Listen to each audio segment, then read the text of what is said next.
Hey guys, it is Friday, obviously fact day, so let's just get right to answering some questions. Hopefully this video won't be too long and I can answer questions like that.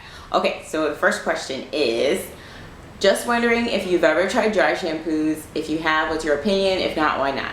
Okay, well, I have tried dry shampoos, but I use them when I have relaxed hair, and I would not use them on my curly hair, basically because in my experience with using dry shampoos, you spray them on your hair or something, and then you usually have to brush them out because it's like kind of like a powder, and then it will leave a white residue, so you have to brush it out from the roots after it dries. So obviously I wouldn't do that on my curly hair because it would turn into a huge mess. So no, I would not use dry shampoo in my curly hair.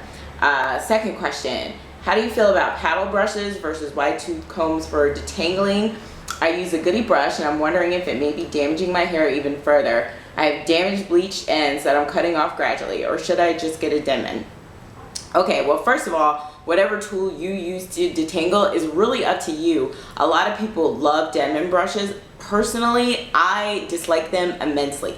So I use my Denmans. I have 2 of them and I've tried them multiple times. They just don't work for me. I just don't like them. My hair is really thick. I feel like it's ripping out my hair, and I use mine for my wigs. So it really depends, but other people love Denman brushes. So don't say that you won't try a Denman brush just because Elle doesn't like it.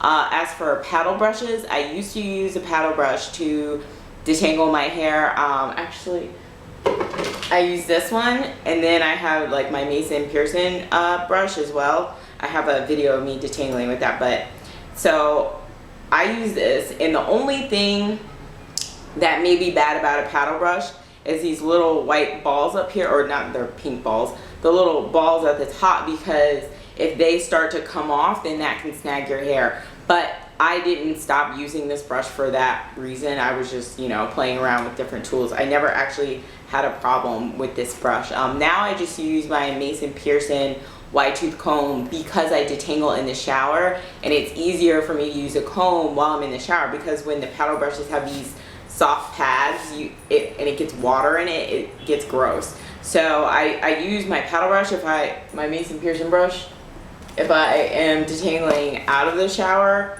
But if I'm in the shower, I just use my wide tooth comb. But whatever works for you, either or, it doesn't matter. Just watch these balls, and if they start coming off, make sure you get a new brush.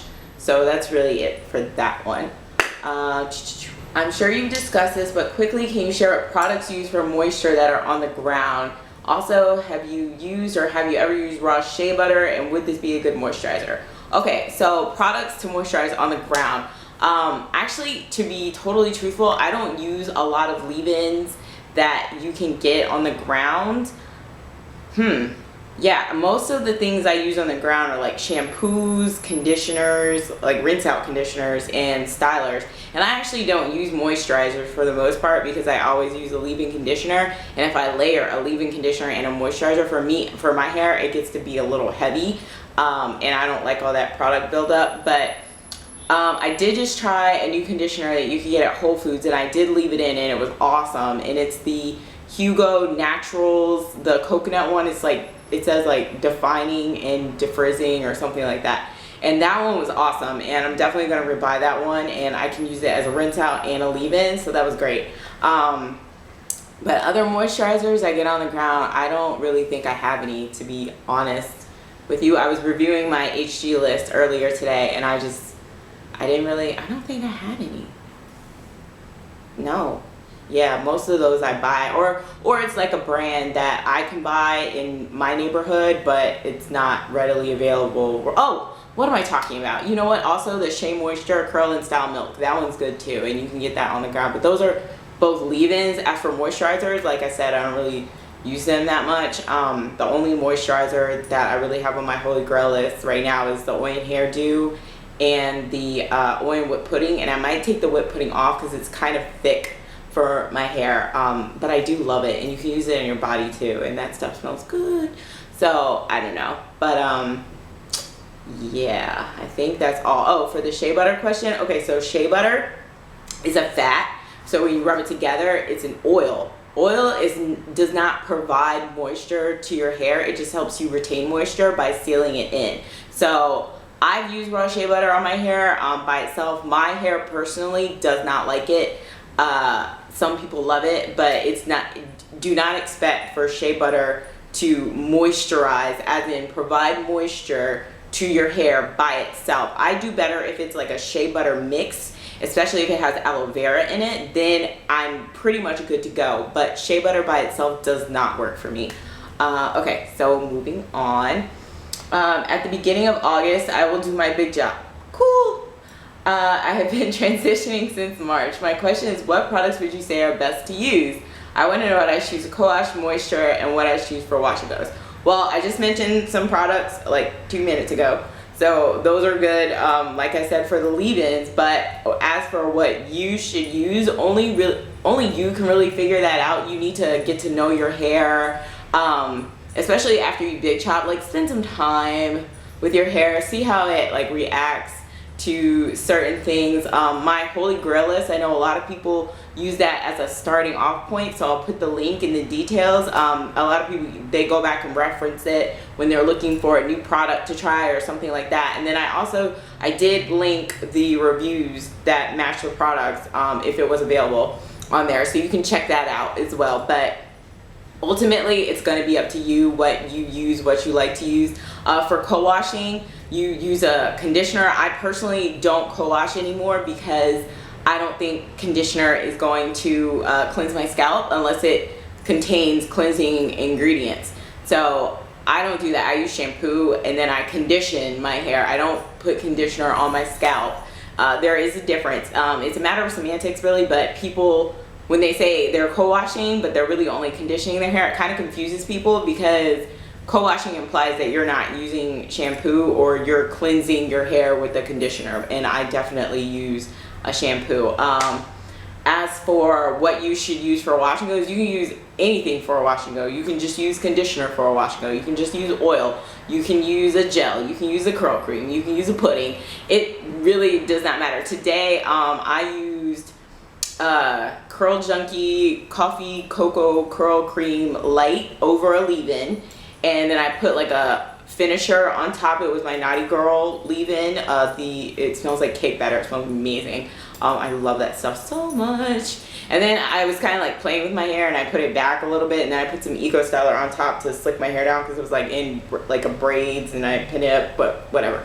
I didn't really need the Eco Styler how I was wearing my hair in a wash and go, but it really just depends on how you want to wear your hair. I get fluffier hair when I don't use a gel. I like fluffy hair. Some people like a more finished look. So it really just depends. So just, you know, play with some products, play with some stylers. Like I said, my issue list is an awesome starting off point. There are like 40 products on there, and a lot of them, especially the stylers right now, are available on the ground. So you can just have fun.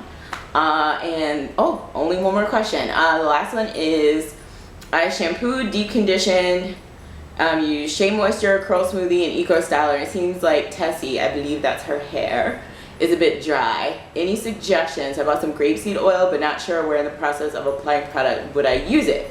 Okay, so number one, I don't know what kind of Eco Styler you use. There are like 50 bajillion different kinds of Eco Styler. I know for me, if I'm using like crystal, olive oil, argan oil, the yellow one, my hair always feels kind of dry. That's why I stopped using them. I only like the blue now. So that one does not make my hair dry at all. My hair is always like soft and fluffy, but still frizz-free when I use that one. So I don't know which one you're using, but if you're using one with a high hold, maybe you want to switch over to one with a lower hold. A lot of people also like the pink Eco Styler. I think that has a hold of 7, and the blue one has a hold of 5. So it really just depends. As for grapeseed oil, where you would use that in the process, if you're going to seal, you need to make sure you're sealing in moisture. So make sure you moisturize your hair before you seal. I got really great success when I would use my leave-in, then in oil, then my styler, because my styler really wasn't meant to provide more moisture to me. It was kind of just like locking in my style and controlling frizz. So I would, after I was moisturizing my hair with my leave-in conditioner, then I would use the oil. But since then, I usually just use a leave-in that contains oil, so then I don't use it anymore. And I think the smoothie That, I know that has some oils. I don't, and I know it has coconut oil, but that one does have some sealers in it, so it is kind of sealing. But yeah, that is pretty much it. That's all the facts. I think I got through them pretty fast.